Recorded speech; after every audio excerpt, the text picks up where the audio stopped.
Hello student, मैं निखिल कुमार आप सभी का स्वागत करता हूं आपके अपने यूट्यूब चैनल सीजीपीएससी ई पाठशाला में। सीजीपीएससी ई पाठशाला में आज का हमारा टॉपिक है छत्तीसगढ़ आर्थिक सर्वेक्षण 2023-24, जिसमें हम चर्चा करने वाले हैं अध्याय 14 शिक्षा पर। आज का टॉपिक शुरू करने से पहले आप लोगों के लिए एक इन्फॉर्मेशन है। सीजीपीएससी ई पाठशाला के द्वारा हर साल की तरह इस साल भी सीजीपीएससी राज्य सेवा भर्ती परीक्षा स्टेट सर्विस एग्जामिनेशन के प्रीलिम्स के ऑनलाइन टेस्ट सीरीज हमारे छत्तीसगढ़ ई पाठशाला मोबाइल ऐप में कंडक्ट होने वाले हैं। ठीक है, राज्य सेवा भर्ती परीक्षा प्रारंभिक परीक्षा प्री के ऑनलाइन टेस्ट हमारे छत्तीसगढ़ ई पाठशाला मोबाइल ऐप में 20 नवंबर 2024 से टेस्ट स्टार्ट होने वाला है, जिसका रजिस्ट्रेशन ओपन हो चुका है। इसकी रजिस्ट्रेशन फीस है 379 रुपीज। जो भी स्टूडेंट अपना रजिस्ट्रेशन कराना चाहते हैं, इस वीडियो के डिस्क्रिप्शन में और कमेंट सेक्शन के पहले कमेंट में आपको रजिस्ट्रेशन कराने का लिंक मिल जाएगा। ये जो टेस्ट पेपर आपका सेट किया गया है सीजीपीएससी राज्य सेवा भर्ती परीक्षा प्रारंभिक परीक्षा प्रीलिम्स के जो सिलेबस है, उस आधार पर कुछ टॉपिक वाइज टेस्ट पेपर और मेगा टेस्ट इसमें सेट किए गए हैं। टेस्ट सीरीज 20 नवंबर 2024 से स्टार्ट होकर के 31 जनवरी 2025 तक हमारे टेस्ट सीरीज कंडक्ट होंगे।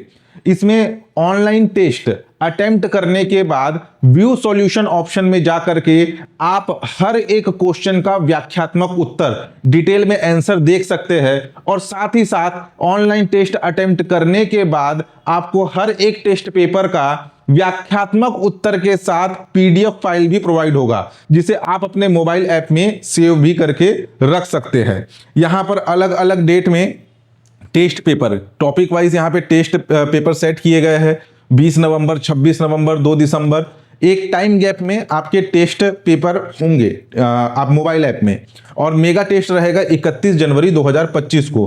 तो जो भी स्टूडेंट अपना रजिस्ट्रेशन कराना चाहते हैं, हमारे छत्तीसगढ़ ई पाठशाला मोबाइल ऐप में जाकर के रजिस्ट्रेशन करा सकते हैं। टेस्ट स्टार्ट होगा 20 नवंबर 2024 से। ठीक है, चलिए टॉपिक पे आते हैं, ध्यान दीजिएगा। अध्याय 14 शिक्षा। सबसे पहले है लोक शिक्षण संचालनालय। इस थ्योरी पोर्शन से आज तक एग्जाम में क्वेश्चन नहीं पूछा गया है, लेकिन फिर भी एक बार फटाफट रीड करके आपको बता देता हूं। स्कूल शिक्षा की प्रशासनिक व्यवस्था का कार्य राज्य स्तर पर लोक शिक्षण संचालनालय के माध्यम से किया जा रहा है।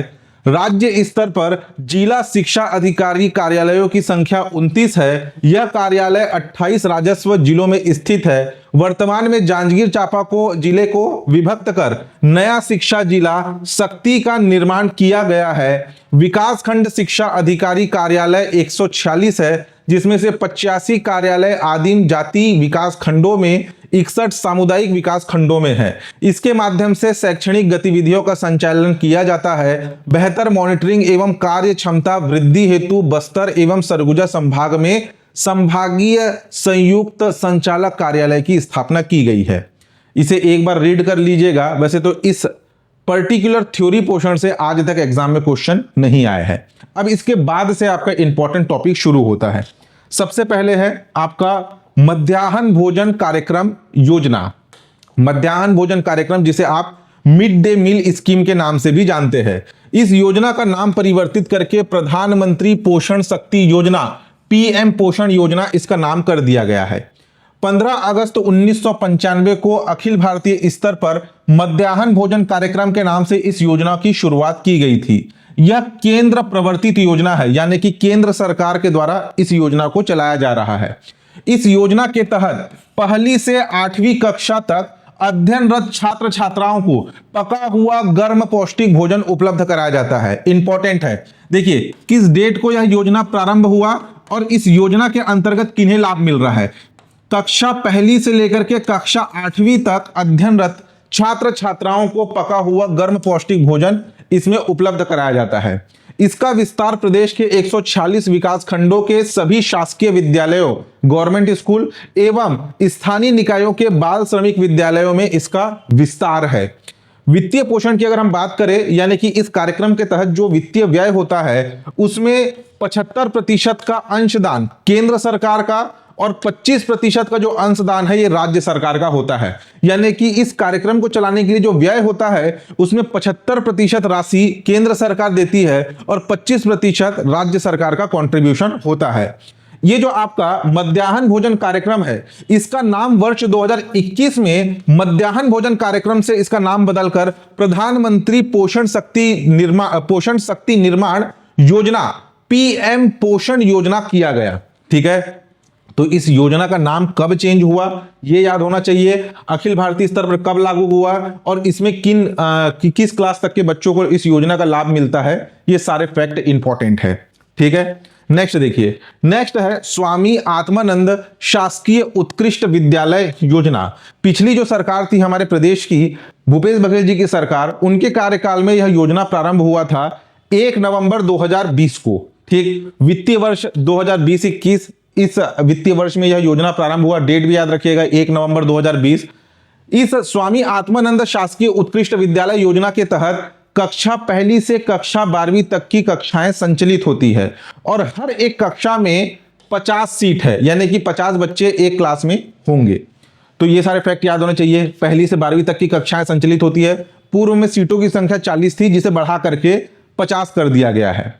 वित्तीय वर्ष 2023-24 तक की स्थिति में हमारे छत्तीसगढ़ राज्य में कुल चिन्हांकित स्वामी आत्मानंद शालाओं की संख्या थी आपके 751। ठीक है, 751 जो आपकी शालाएं हैं ये संचालित है, जिसमें से इंग्लिश मीडियम अंग्रेजी माध्यम के कुल संचालित शालाओं की संख्या है 403। ठीक, और हिंदी मीडियम कुल संचालित शालाओं की संख्या है 348। हिंदी मीडियम और इंग्लिश मीडियम दोनों में से किस आपके स्वामी आत्मानंद विद्यालय की संख्या ज्यादा है? तो इंग्लिश मीडियम की संख्या ज्यादा है। 403 प्लस 448 दोनों मिलाकर के हो गया आपका 751।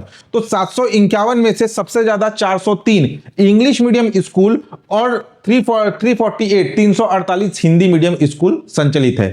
प्रारंभ में जो स्वामी आत्मानंद शासकीय विद्यालय का जो कॉन्सेप्ट लाया गया था, इसके तहत प्रदेश में इंग्लिश मीडियम स्कूल खोले जाने का प्रावधान था। ठीक है, जो जितने भी गवर्नमेंट स्कूल है वो शुरू में हिंदी मीडियम में संचालित थे, लेकिन स्वामी आत्मानंद शासकीय विद्यालय जो लाया गया था ये government English medium school open करने के लिए लाया गया था। बाद में इसका विस्तार हिंदी मीडियम उत्कृष्ट हिंदी मीडियम विद्यालय के लिए भी इसका विस्तार किया गया। तो वर्तमान में हमारे प्रदेश में यानी कि वित्तीय वर्ष 2023-24 तक की स्थिति में 751 विद्यालय संचालित है, जिसमें से 403 इंग्लिश मीडियम स्कूल में 1,70,000 विद्यार्थी अध्ययनरत है और 348 हिंदी मीडियम स्कूल में 2,20,000 विद्यार्थी अध्ययनरत है। ठीक, इसे भी याद रख लेना किस डेट को यह योजना शुरू हुआ, यह इंपॉर्टेंट है। नेक्स्ट देखिए, स्कूल शिक्षा विभाग द्वारा संचालित विभिन्न योजनाएं।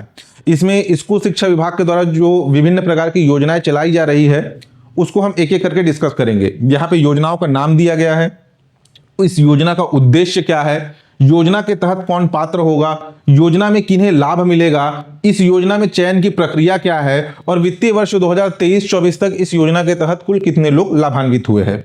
सबसे पहले नंबर पर है सरस्वती साइकिल योजना। सरस्वती साइकिल योजना जो कि स्कूल शिक्षा विभाग द्वारा संचालित है। आजकल कैसे एग्जाम में क्वेश्चन आ रहे हैं, किसी एक आधी रैंडम योजना का नाम दे देगा और यह योजना किस विभाग के द्वारा संचालित है, समाज कल्याण विभाग के द्वारा, महिला एवं बाल विकास विभाग के द्वारा, स्कूली शिक्षा विभाग के द्वारा, ऐसे टाइप के एग्जाम में क्वेश्चन आते हैं। तो सरस्वती साइकिल योजना जो है यह स्कूली शिक्षा विभाग द्वारा संचालित एक योजना है। इसका उद्देश्य बालिका शिक्षा को बढ़ावा देना है। ठीक है, कक्षा 9वीं की अनुसूचित जाति, अनुसूचित जनजाति और गरीबी रेखा के नीचे जीवन यापन करने वाले वर्ग की बालिकाओं को इस योजना का लाभ मिलेगा। इसमें स्कूल आवागमन के लिए निःशुल्क साइकिल का वितरण किया जाता है बालिकाओं को। इसके तहत शासकीय एवं स्वामी आत्मानंद उत्कृष्ट विद्यालय की छात्राओं का चयन किया जाएगा और इस योजना के तहत वित्तीय वर्ष 2023-24 में 1,67,700 छात्राएं लाभान्वित हुए हैं। देखिए क्या होता है, जनरली कक्षा 1 से लेकर के कक्षा 8वीं तक की जो प्रारंभिक शिक्षा होती है ये गांव के समीप बने हुए किसी एक गवर्नमेंट स्कूल में बालिकाएं अध्ययन करके अपना कक्षा 1 से 8वीं तक की पढ़ाई पूरी कर लेती है। लेकिन जो इसके आगे का एजुकेशन है, class 9th to class 12th, उसके स्कूल हर जगह अवेलेबल नहीं होते। 5-6 गांवों को मिला करके थोड़ी दूरी पर यानी कि 4 किलोमीटर, 5 किलोमीटर, 8 किलोमीटर के डिस्टेंस पे आपके कक्षा 9वीं से 12वीं तक की एक सिंगल स्कूल होता है। कक्षा 1 से 8वीं की पढ़ाई के बाद अपनी शालाओं को चेंज करके दूर जाने की नौबत आती है। तो इसमें क्या होता है कि ट्रेवलिंग डिस्टेंस यानी कि आवागमन में काफी दूरी है। अगर कोई बोलेगा, देखिए एक तो हमारे भारत देश ऐसा है जहां पर रूढ़िवादी विचारधारा के लोग रहते हैं। यहां पर बालिकाओं की, लड़कियों की पढ़ाई पर वैसे ही ज्यादा जोर नहीं दिया जाता, और अगर 8वीं पास होने के बाद लड़कियों को अगर दूर भेजने की नौबत आ रही है, परिवार आर्थिक रूप से संपन्न नहीं है और पढ़ाई के लिए 10 किलोमीटर दूर भेजना है, तो जनरली क्या करते हैं कि लड़कियों की पढ़ाई छुड़वा दी जाती है। 8वीं के पश्चात उनकी पढ़ाई छुड़वा दी जाती है। तो बालिकाओं की पढ़ाई न छूटे, इसीलिए उनका 9वीं क्लास में जैसे ही वो एडमिशन लेंगे तो उन्हें स्कूल आवागमन के लिए उन्हें साइकिल वितरण करके देती है प्रदेश सरकार। ठीक है, हर बालिका को साइकिल देती है ताकि स्कूल में जो दूरी है यानी कि घर से स्कूल तक की दूरी, तो आवागमन के कारण किसी की शिक्षा बाधित न हो, इसके लिए प्रदेश सरकार सरस्वती साइकिल योजना के माध्यम से 9th क्लास में एडमिशन के बाद साइकिल देती है अनुसूचित जाति, जनजाति और गरीबी रेखा के नीचे जीवन यापन करने वाली बालिकाओं को। ठीक, नेक्स्ट है कन्या साक्षरता प्रोत्साहन योजना।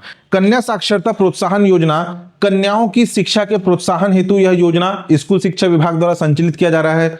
इसमें अनुसूचित जाति व अनुसूचित जनजाति वर्ग की कन्याएं या छात्राएं इसमें पात्र होगी।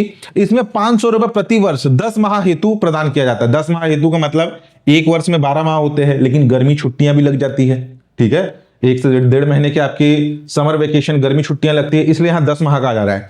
मतलब लमसम 1 साल के लिए 500 रुपए की राशि इसमें कन्या साक्षरता प्रोत्साहन योजना के रूप में प्रदान की जाती है। कक्षा 6वीं में प्रथम बार प्रवेक्षित छात्राएं इसमें चयनित होती है। ठीक है, यानी कि क्लास 6 से इस योजना का लाभ मिलना प्रारंभ होता है। 1 से 5वीं तक की पढ़ाई करने के बाद जैसे ही 6th क्लास में एडमिशन लेंगे तो कक्षा 6वीं में प्रथम बार प्रवेक्षित छात्राएं इस योजना के लिए पात्र होती है। इसमें अनुसूचित जनजाति वर्ग की 57,046 छात्राएं और अनुसूचित जाति वर्ग की 23,319 छात्राएं लाभान्वित हुई है।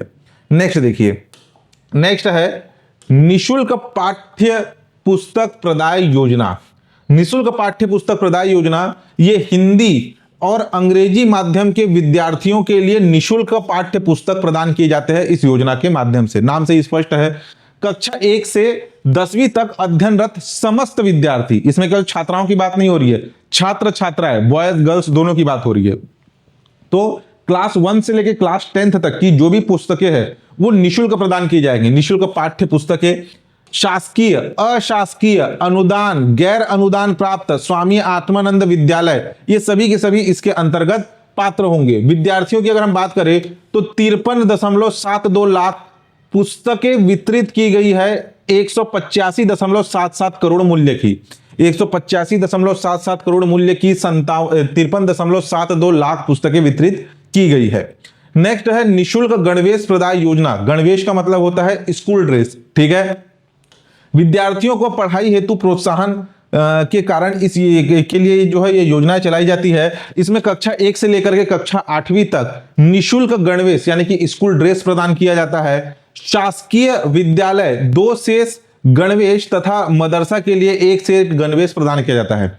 मदरसा यानी कि जो मुस्लिम कम्युनिटी है उसमें प्रारंभिक एजुकेशन मदरसा में होता है, तो जो गवर्नमेंट स्कूल में पढ़ेंगे उनके लिए 2 सेट कपड़े और जो मदरसे में पढ़ रहे हैं उनके लिए 1 सेट कपड़ा जो है प्रदेश सरकार प्रदान करती है। शासकीय विद्यालय और पंजीकृत मदरसे इसके अंतर्गत चयनित होते हैं।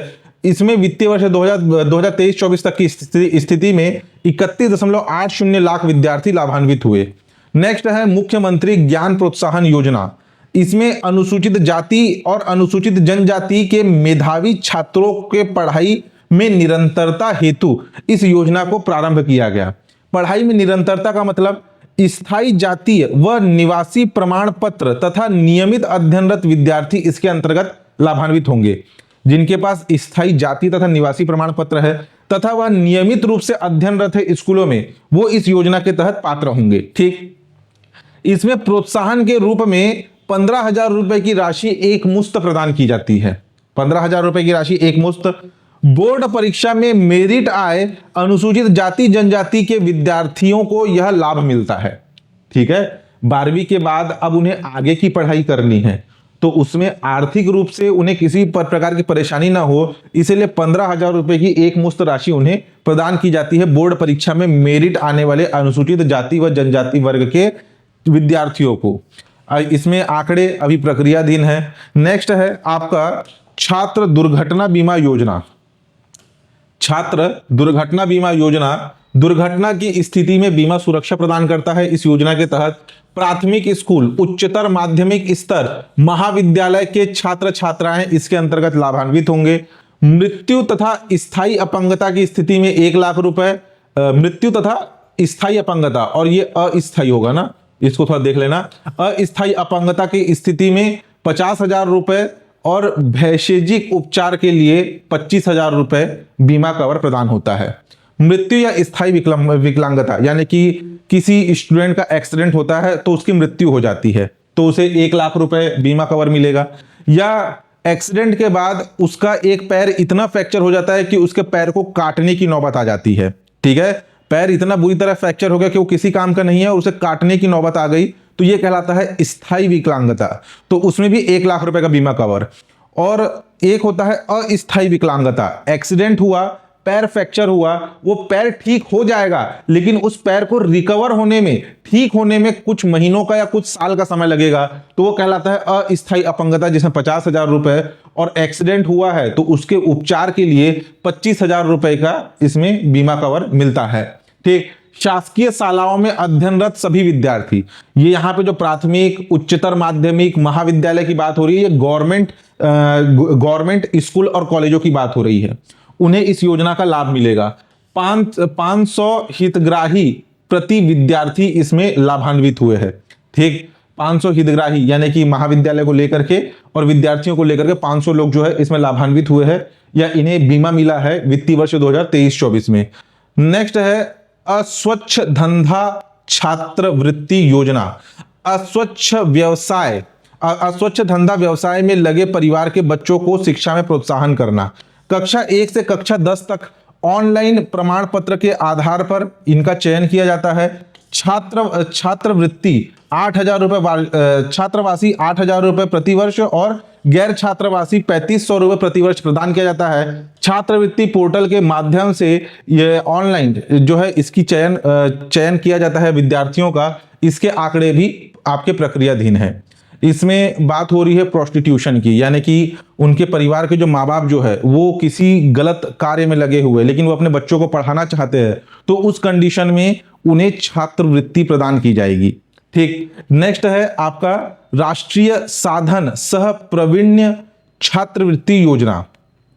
आर्थिक रूप से कमजोर वर्ग के मेधावी छात्रों को आर्थिक सहायता प्रदान करना। ठीक है, इसमें कक्षा 8वीं में मान्यता प्राप्त विद्यालय में अध्ययनरत विद्यार्थी इस योजना के तहत पात्र होंगे।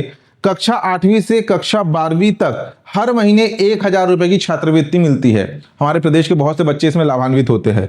माता पिता की सभी स्रोतों से वार्षिक आय जो है 1 लाख रुपए प्रति वर्ष से ज्यादा नहीं होनी चाहिए। उस कंडीशन में 8वीं से 12वीं तक की पढ़ाई के लिए 1,000 रुपए इन्हें छात्रवृत्ति हर महीने मिलती है। ठीक, इन कुछ योजनाओं के नाम को याद रखिएगा। नेक्स्ट देखिए, कस्तूरबा गांधी आवासीय बालिका विद्यालय। कस्तूरबा गांधी आवासीय, और ये बालिकाओं के लिए विद्यालय है, एक विद्यालय जहां पर रह करके पढ़ाई होता है। अगस्त 2004 से सर्व शिक्षा अभियान के अंतर्गत कस्तूरबा गांधी आवासीय बालिका विद्यालय की शुरुआत की गई। इसका उद्देश्य क्या है? अनुसूचित जाति, अनुसूचित जनजाति, अन्य पिछड़ा वर्ग और अल्पसंख्यक समुदाय से संबंधित बालिकाओं के लिए प्राथमिक स्तर पर आवासीय विद्यालय की स्थापना करना, यानी कि एक तरीके से स्कूल जिसमें रह करके, यानी कि स्कूल के अंदर ही हॉस्टल है, हॉस्टल से स्कूल आके पढ़ाई किए, फिर वापस अपने हॉस्टल में जाकर के चले गए। इसमें अनुसूचित जाति जनजाति वर्ग के लिए 75% सीट, ओबीसी अल्पसंख्यक सामान्य वर्ग तथा दिव्यांग बीपीएल या बिलो दी पॉवर्टी लाइन, गरीबी रेखा के नीचे जीवन यापन करने वाले परिवार, उनके लिए 75% सीट आपके अलॉट होते हैं। जनरली कस्तूरबा गांधी आवासीय विद्यालय में 100 सीट 100 सीट का आवासीय विद्यालय बनाया जाता है। लाभार्थियों की बात करें तो 10 वर्ष से अधिक आयु वर्ग की शाला तागी अप्रवेशी पालक अभिभावक से वंचित बालिकाओं को प्रवेश दिया जाता है। यानी कि ऐसी बालिका जिसका उम्र 10 वर्ष से अधिक हो चुका है, ठीक, उसने किसी कारण से विद्यालय का या शाला का अपना त्याग कर दिया, अप्रवेशी पढ़ाई प्रारंभिक पढ़ाई पूरी होने के बाद आगे की कक्षा में उसने प्रवेश नहीं लिया, पालक तथा अभिभावक से वंचित, उसके माता पिता नहीं है, तो उन्हें इस कस्तूरबा गांधी आवासीय बालिका विद्यालय में प्रवेश दिया जाता है। वित्तीय वर्ष 2022-23 तक प्रदेश के कुल 121 कस्तूरबा गांधी बालिका आवासीय विद्यालय संचालित है। इसे याद रखना, हमारे प्रदेश में 121 कस्तूरबा गांधी बालिका आवासीय विद्यालय संचालित है। नेक्स्ट है आपका महतारी दुलार योजना। महतारी दुलार योजना ये शुरू हुआ था कोविड के टाइम पे, ठीक है। 18 मई 2021 को इसकी घोषणा की गई थी। 22 मई 2021 को अधिसूचना जारी हुआ। वित्त शैक्षणिक वर्ष 2021-22 से इस महतारी दुलार योजना को लागू किया गया। यह है क्या? कोरोना महामारी में मृत व्यक्तियों के बेसहारा अनाथ बच्चों को निःशुल्क स्कूली शिक्षा उपलब्धता सुनिश्चित करना। यानी कि ऐसे बच्चे जिनकी मृत्यु कोरोना महामारी के दौरान हो गई है, ऐसे बच्चे जिनके मैं शायद गलत स्टेटमेंट बोल दिया, ऐसे बच्चे जिनके माता पिता, जो गार्जियन थे, उनके माता पिता की मृत्यु कोरोना महामारी के कारण हो गई, ठीक, यानी कि वो अनाथ हो गए, तो उन्हें जो है निःशुल्क शिक्षा प्रदान किया जाएगा महतारी दुलार योजना के माध्यम से। कोरोना महामारी में मृत व्यक्तियों के बेसहारा अनाथ बच्चों को निःशुल्क शिक्षा, ठीक। इसमें पात्र कौन होंगे? छत्तीसगढ़ के निवासी हो, ऐसे बच्चे जिनके परिवार से कमाने वाले माता या पिता या दोनों की मृत्यु कोविड-19 से हुई हो। उसके बाद ऐसे बच्चे जो स्कूल शिक्षा प्राप्त करने हेतु आयु संबंधी पात्रता रखते हो, यानी कि स्कूल में भी एडमिशन के कुछ आपका एज लिमिट होता है। जिनके परिवार में कमाने वाले वयस्क सदस्य न रहने के कारण भरण पोषण की समस्या हो, ठीक, वे इसके अंतर्गत पात्र होंगे। इसका विस्तार संपूर्ण छत्तीसगढ़ में शैक्षणिक वर्ष 2021-22 से किया जा चुका है, ठीक। शैक्षणिक सुविधा की अगर हम बात करें तो शासकीय शालाओं में निःशुल्क शिक्षा, स्वामी आत्मानंद अंग्रेजी माध्यम स्कूल में प्रवेश में प्राथमिकता दी जाएगी। शासकीय स्कूलों में तो निःशुल्क शिक्षा होगा और साथ ही साथ ऐसे बच्चों को Swami Atmanand English medium school में प्रवेश में प्राथमिकता दी जाएगी। छात्रवृत्ति, ऐसे बच्चों को छात्रवृत्ति प्रदान किया जाएगा। कक्षा 1 से 8वीं तक 500 रुपए प्रति माह, 9वीं से 12वीं तक 1000 रुपए प्रति माह छात्रवृत्ति प्रदान किया जाएगा। बजट 2024-25 में, अभी इस साल के बजट में महतारी दुलार योजना के लिए 9 करोड़ रुपए की राशि आवंटित की गई है, ठीक। हमारे प्रदेश से कुछ प्रस्तावित शिक्षक आपका शिक्षण संस्था है, उसको एक नजर में याद रखिएगा, ये कभी भी रैंडम क्वेश्चन बन सकते हैं। बस्तर लोक नृत्य एवं साहित्य एकेडमी, जिसे बादल एकेडमी के नाम से भी जाना जाता है, बस्तर लोक नृत्य एवं साहित्य अकादमी, ठीक। इसकी स्थापना कहां की गई है? बस्तर जिले के आसना ग्राम में। इसे बादल एकेडमी के नाम से जाना जाता है। नेक्स्ट है प्रदेश का पहला फिशरीज पॉलिटेक्निकल कॉलेज, ये इसकी स्थापना की गई है दुर्ग जिले के राजापुर में। स्वर्गीय नंद कुमार पटेल विश्वविद्यालय, इसकी तो स्थापना हो चुकी है रायगढ़ में। महात्मा गांधी उद्यानिकी एवं वानिकी विश्वविद्यालय, यह प्रस्तावित है दुर्ग जिला साकरा पाटन में। उद्यानिकी महाविद्यालय जशपुर में, इसे एक रैंडम याद रखिएगा। नेक्स्ट देखिए, उच्च शिक्षा विभाग के अंतर्गत कुल कितने विश्वविद्यालय और महाविद्यालय संचालित है? यूनिवर्सिटी और कॉलेज। उच्च शिक्षा विभाग के अंतर्गत केंद्रीय विश्वविद्यालय की संख्या 1 है, वही आपका गुरु घासीदास। राजकीय विश्वविद्यालय की संख्या है 9 और निजी विश्वविद्यालय की संख्या यहां 15 दिया हुआ है, लेकिन 2 की स्थापना और हो चुकी है, ये हो जाएगा 17, ठीक है। ये करंट अफेयर का टॉपिक है। आर्थिक सर्वेक्षण में तो 15 ही दिया गया है, लेकिन इसकी संख्या बढ़कर के हो गई है 17, आगे आपको बताऊंगा। तो केंद्रीय विश्वविद्यालय 1, राजकीय विश्वविद्यालय 9 और निजी विश्वविद्यालय की संख्या हो गई है आपकी 17। महाविद्यालय की अगर हम बात करें तो शासकीय महाविद्यालय की संख्या 285, अशासकीय महाविद्यालय की संख्या 256 जिन्हें अनुदान प्राप्त है आपकी राज्य सरकार से। अशासकीय महाविद्यालय जो कि अनुदान के लिए अपात्र है या अनुदान अप्राप्त है, तो उनकी संख्या है 12, ठीक है। तो ये विश्वविद्यालय और शासकीय महाविद्यालयों की संख्या याद रखिएगा। उसके बाद नेक्स्ट देखिए, नेक्स्ट है तकनीकी शिक्षा, कृषि एवं अनुसंधान तथा चिकित्सा शिक्षा। छत्तीसगढ़ राज्य में 3 शासकीय, 1 central institute of petroleum engineering and technology Raipur यानी कि सीपेट की बात हो रही है। वैसे सीपेट की संख्या यहाँ 2 हो चुकी है ना, आर्थिक सर्वेक्षण में 1 ही दिया हुआ है, 2 हो चुका है, आगे आपको बताऊंगा। एक छत्तीसगढ़ स्वामी विवेकानंद तकनीकी विश्वविद्यालय भिलाई, एक विश्वविद्यालय इंजीनियरिंग कॉलेज अंबिकापुर, 2 स्वशासीय स्व-वित्तीय तथा 26 निजी इंजीनियरिंग महाविद्यालय, कुल प्रवेश क्षमता 11,494 के साथ संचालित है। ऐसे इससे क्वेश्चन नहीं आएगा। क्वेश्चन अब यहां आएगा, जैसे मैंने आपको बताया कि यहां पर क्या बोला गया है, निजी विद्यालय विश्वविद्यालयों की संख्या, प्राइवेट यूनिवर्सिटी की संख्या कितनी है 15, ये बढ़ करके कितने हो गया 17, तो 15 के नाम और 2 एक्स्ट्रा, ये अभी मैं आपको बताऊंगा। देखो निजी विश्वविद्यालय की अगर आप संख्या देंगे, जो 15 लिखा हुआ है, मैट यूनिवर्सिटी रायपुर, मैं केवल यूनिवर्सिटी का नाम और जिले का नाम बताऊंगा, पूरा डिटेल नहीं बताऊंगा। MATS university Raipur, CV Raman university Bilaspur, Kalinga university Raipur, ICFAI university Durg, ITM university Raipur, Amity university Raipur, OP Jindal university Raigarh, ISBM university Gariaband, K Modi university Durg, Dev Sanskriti university Durg, AFT university Raipur, Shri Rawatpura Sarkar university Raipur, Maharishi university Bilaspur, Bharatiya university Durg, Shankaracharya professional university Durg. ये 15 हो गए। 16वां नंबर का यूनिवर्सिटी बना है आपका आंजनेय, ठीक है, 16वें नंबर का यूनिवर्सिटी बना है, 16वें नंबर का निजी विश्वविद्यालय आंजनेय विश्वविद्यालय, जो कि रायपुर जिले के मंदिर हसौद के नरदहा में स्थापित किया गया। 17वें नंबर का निजी विश्वविद्यालय की स्थापना हुई है, जिसका नाम है श्री दावड़ा विश्वविद्यालय, जो कि रायपुर जिले के अभनपुर के भेलवाडीह में स्थापित है। तो हमारे प्रदेश में टोटल प्राइवेट यूनिवर्सिटी की संख्या कितनी है, उसकी संख्या है 17, तो इसे भी याद रख लेना। नेक्स्ट देखिए, नेक्स्ट है सीपेट। सीपेट का फुल फॉर्म है central institute of plastic engineering and technology. जैसे कि इंजीनियरिंग अलग अलग फील्ड में होता है, mechanical engineering, computer science, information technology, ठीक है, आपका ET&T, ये अलग अलग स्ट्रीम में आपके इंजीनियरिंग होते हैं। तो वैसे ही प्लास्टिक में इंजीनियरिंग की बात हो रही है, central institute of plastic engineering and technology, जिसे शॉर्ट में सीपेट के नाम से भी जाना जाता है।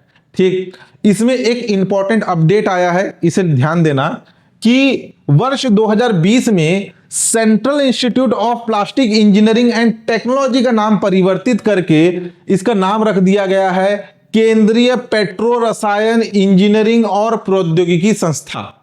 ठीक है, प्लास्टिक के स्थान पर पेट्रो रसायन इंजीनियरिंग यूज हो रहा है। Central institute of petrochemical engineering and technology, plastic engineering के स्थान पर पेट्रोकेमिकल वर्ड यूज हो रहा है। 2020 में इसका नाम चेंज हुआ है। इसका मुख्यालय है आपका चेन्नई के गिड्डी में इसका मेन आपका मुख्यालय है। हमारे प्रदेश में 2016 में रायपुर के भनपुरी में पहला सीपेट स्थापित हुआ। वर्ष 2019 में कोरबा जिला के स्याही मुड़ी में दूसरा सीपेट स्थापित हो चुका है। नेक्स्ट है आपका ITI औद्योगिक प्रशिक्षण संस्था, यानी कि इंडस्ट्रियल में काम करने के लिए जो स्टूडेंट्स को आपके ट्रेनिंग दिए जाते हैं वो है औद्योगिक प्रशिक्षण संस्था, इंडस्ट्रियल ट्रेनिंग इंस्टीट्यूट, ITI के नाम से जानते हैं। वित्तीय वर्ष 2020-21, यहां पे 20-21 तक के आंकड़े दिए गए हैं, या शायद मैंने अपडेट नहीं किया है, इसको मैं आपको बता दूंगा। ठीक है, आप एक बार गवर्नमेंट के ऑफिशियल इकोनॉमिक सर्वे से चेक कर लीजिएगा। 2023-24 यहां पर होना चाहिए, ये शायद मैंने यहाँ 20-21 लिखा है, यहाँ 2023-24 होना चाहिए, 23-24 का आंकड़े आ चुका है। तो वित्तीय वर्ष 2023-24 तक की स्थिति में प्रदेश में वर्तमान में संचालनालय प्रशिक्षण के अंतर्गत कुल 197 शासकीय ITI संचालित है।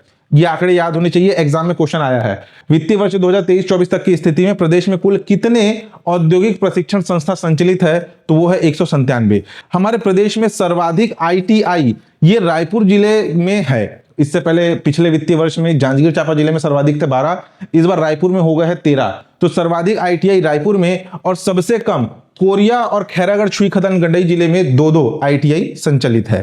ठीक, इसे याद कर लेना। नेक्स्ट है इंदिरा गांधी कृषि विश्वविद्यालय। इंदिरा गांधी कृषि विश्वविद्यालय की स्थापना वर्ष 1987 को, 20 जनवरी 1987 को इसकी स्थापना हुई। एग्जाम में आया हुआ प्रश्न है। उद्देश्य प्रदेश में कृषि एवं संबंधित विषयों की शिक्षा, अनुसंधान एवं प्रसार करना इसका मुख्य उद्देश्य है। इस इंदिरा गांधी एग्रीकल्चर यूनिवर्सिटी कृषि विश्वविद्यालय के अंतर्गत 34 शासकीय महाविद्यालय, 15 निजी महाविद्यालय, 8 अनुसंधान केंद्र और 27 कृषि विज्ञान केंद्र विश्वविद्यालय के अंतर्गत संचालित है। 34 government college, 15 private college, 8 research centre और 27 आपका एग्रीकल्चर साइंस सेंटर ये संचालित है। इसमें से 27 कृषि विज्ञान केंद्र को याद रखिएगा, एग्जाम में इससे क्वेश्चन आया हुआ है। ठीक है, नेक्स्ट देखिए, नेक्स्ट है चिकित्सा शिक्षा। हमारे प्रदेश में जो मेडिकल कॉलेज है, मेडिकल कॉलेज के यहाँ पे नाम दिए गए, कई बार मैच द फॉलोइंग में आ सकता है। हमारे प्रदेश में टोटल 13 मेडिकल कॉलेज है। ठीक है, जिसमें से गवर्नमेंट के है आपके 10 और 3 है आपके प्राइवेट। ठीक, गवर्नमेंट के 10 है और 3 प्राइवेट है। गवर्नमेंट के 10 कौन कौन से है? Pandit Jawaharlal Nehru college Raipur, Chhattisgarh institute of medical science CIMS के नाम से जाना जाता है बिलासपुर, स्वर्गीय बलीराम कश्यप मेडिकल कॉलेज जगदलपुर, स्वर्गीय लखीराम अग्रवाल मेडिकल कॉलेज रायगढ़, स्वर्गीय अटल बिहारी वाजपेयी मेडिकल कॉलेज राजनांदगांव, शासकीय medical college Ambikapur, Chandulal Chandrakar medical college Durg, शासकीय मेडिकल कॉलेज कांकेर, शासकीय मेडिकल कॉलेज कोरबा, शासकीय मेडिकल कॉलेज महासमुंद। ये शुरू के जो 10 है ये क्या है? ये गवर्नमेंट है। उसके बाद जो लास्ट के 3 है, लास्ट के 3 मतलब Shankaracharya institute of medical science Bhilai, Raipur institute of medical science Raipur, Shri Balaji institute of medical science Raipur, ये 3 प्राइवेट आपके मेडिकल कॉलेज है। ठीक, ये मेडिकल कॉलेज हो गए। अब कुछ मुख्यमंत्री बाल भविष्य योजना के तहत कुछ संस्थान संचालित है जो कि हमारे लिए इंपॉर्टेंट है। ये संस्था कौन कौन से है पहले नाम देख लीजिए। संस्था के नाम, लाभार्थी, उस संस्था के माध्यम से क्या सुविधा दी जाती है, कहां पर संचालित है और उससे जुड़ी कुछ विशेष बातें। हम टोटल 6 संस्था के बारे में पढ़ेंगे। आस्था, निष्ठा, प्रयास, सहयोग, उड़ान। एकलव्य जो है अलग है, लेकिन उड़ान तक थोड़ा याद रखिएगा। आस्था, निष्ठा, प्रयास, सहयोग और उड़ान। सबसे पहले नंबर पर है आस्था। आस्था ये जो संस्था है ये नक्सल हिंसा में अनाथ हुए बच्चे, यानी कि नक्सलवादी घटनाक्रम के कारण उनके माता पिता की मृत्यु हो गई, तो नक्सल हिंसा में अनाथ हुए बच्चों को आवासीय गुरुकुल शिक्षा मुहैया कराया जाता है आस्था संस्था के माध्यम से। आवासीय गुरुकुल विद्यालय, यानी कि आप टीवी में देखे होंगे पहले के टाइम जो राजा महाराजाओं का काल होता था, तो किसी राजा का बेटा या गांव में किसी व्यक्ति का बेटा माता पिता को छोड़ करके जंगलों में जाकर के गुरु के पास गुरुकुल में रह करके शिक्षा ग्रहण करता था और उसकी शिक्षा दीक्षा पूर्ण होने के बाद ही वो वापस अपने परिवार में आता था। तो कुछ वैसा ही कॉन्सेप्ट है आवासीय गुरुकुल। इसमें कक्षा 1 से 12वीं तक निःशुल्क शिक्षा मुहैया कराई जाती है। शिक्षा के साथ साथ आवास, भोजन, खेल, मनोरंजन की सुविधा इस आस्था संस्था के माध्यम से प्रदान किया जाता है, गुरुकुल शिक्षा के माध्यम से। यह संचालित किया जाता है दंतेवाड़ा जिले में। दंतेवाड़ा जिले में आस्था संस्था के माध्यम से आवासीय गुरुकुल संचालित है। यह प्रारंभ हुआ वर्ष 2007 से। वित्तीय वर्ष 2023-24 में 99 बालक, 97 कन्या, कुल 196 विद्यार्थी इसमें अध्ययनरत है। ठीक है, 99 लड़के, 97 बालिका के साथ कुल 196 विद्यार्थी इस आस्था संस्था के माध्यम से आवासीय गुरुकुल में अध्ययनरत है। नेक्स्ट है आपका निष्ठा। निष्ठा क्या है? नक्सली हिंसा प्रभावित क्षेत्र में निष्ठा के माध्यम से, देखिए ये जो निष्ठा संस्था है ये इसके अंतर्गत नक्सल हिंसा प्रभावित क्षेत्र के ही बच्चे इसमें जो है आपका उन्हें लाभ मिलेगा। पहला क्या था? नक्सल हिंसा में अनाथ हुए। इसमें नक्सल प्रभावित क्षेत्र में निष्ठा संस्था संचालित है। यह शासन तथा एनजीओ के माध्यम से चलाया जाता है, यानी कि राज्य सरकार का भी इसमें हाथ होता है और एनजीओ गैर सरकारी संस्था, नॉन गवर्नमेंट ऑर्गेनाइजेशन, ये दोनों के माध्यम से निष्ठा संस्था चलाई जा रही है। इसमें कक्षा 1 से कक्षा 12वीं तक निजी स्कूलों में निःशुल्क प्रवेश दिलाया जाता है तथा शिक्षण शुल्क का 25% निजी संस्थानों को प्रतिपूर्ति दिया जाएगा।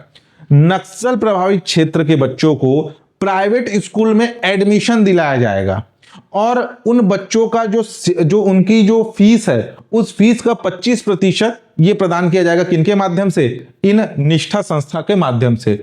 इसका संचालन राजनांदगांव जिले और रायपुर जिले में किया जा रहा है। पहला निष्ठा संस्था खोला गया था राजनांदगांव में, लेकिन ध्यान देना वित्तीय वर्ष 2020-21 से यह योजना बंद हो चुकी है या यह संस्था बंद हो चुकी है।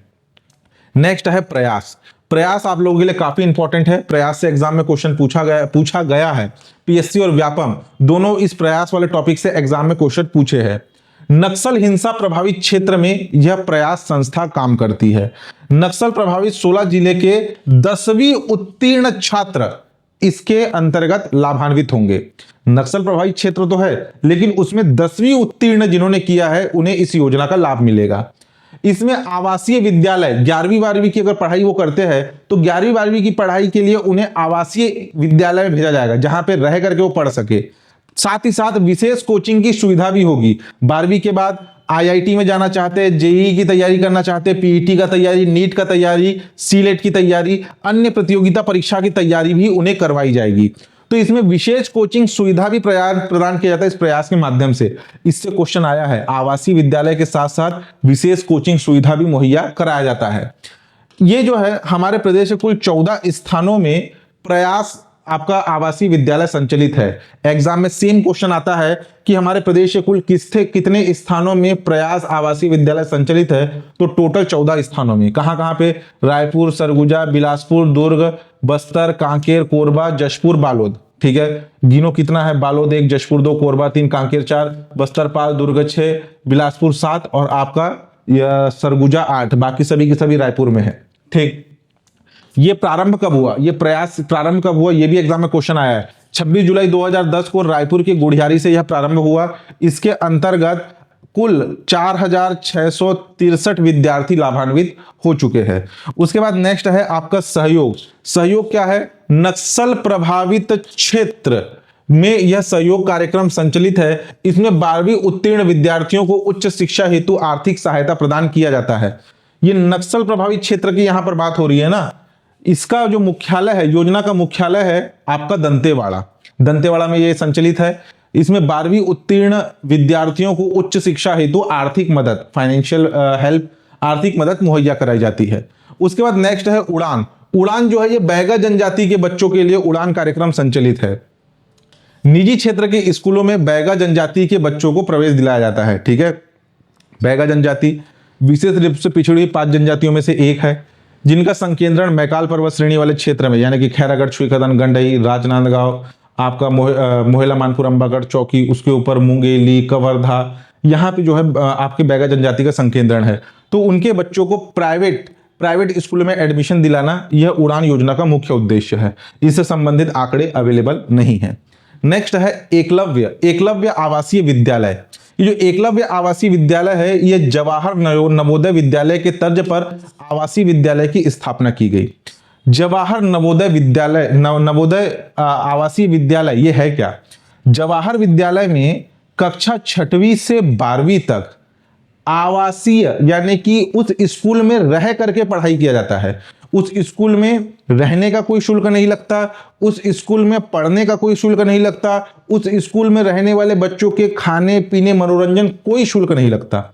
तो ये जो जवाहर नवोदय विद्यालय है ये सभी के लिए ओपन है। और इसी के तर्ज पर अनुसूचित जनजाति, विशेष रूप से पिछड़ी हुई जनजाति के लिए एकलव्य आवासीय विद्यालय खोला गया है।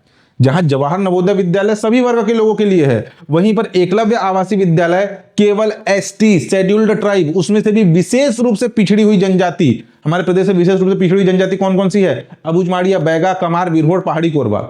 इनके अलावा बाकियों को भी मौका मिलेगा, लेकिन पहला प्रेफरेंस इन जनजातियों को मिलेगा। ठीक, वित्तीय वर्ष 2023-24 तक की स्थिति में हमारे प्रदेश में 74 एकलव्य आवासीय विद्यालय संचालित है, जिसमें से 10 कन्या, 6 बालक और 58 संयुक्त, यानी कि 10 एकलव्य आवासीय विद्यालय जिसमें केवल बालिकाएं ही एडमिशन ले सकती है, 6 एकलव्य आवासीय विद्यालय जिसमें केवल लड़के ही होंगे, और 58 संयुक्त जिसमें लड़के लड़की दोनों एडमिशन ले सकते हैं। इस प्रकार से टोटल 74 एकलव्य आदर्श आवासीय विद्यालय हमारे प्रदेश के 24 जिलों में संचालित है। तो ये था मुख्यमंत्री बाल भविष्य योजना शिक्षा के अंतर्गत। यहां पर आपका शिक्षा वाला चैप्टर होता है एंड। किसी भी प्रकार का डाउट हो तो आप नीचे कमेंट करके पूछ सकते हैं। चैनल पर नए हैं तो चैनल को सब्सक्राइब कीजिएगा, लाइक और शेयर जरूर कीजिएगा। धन्यवाद।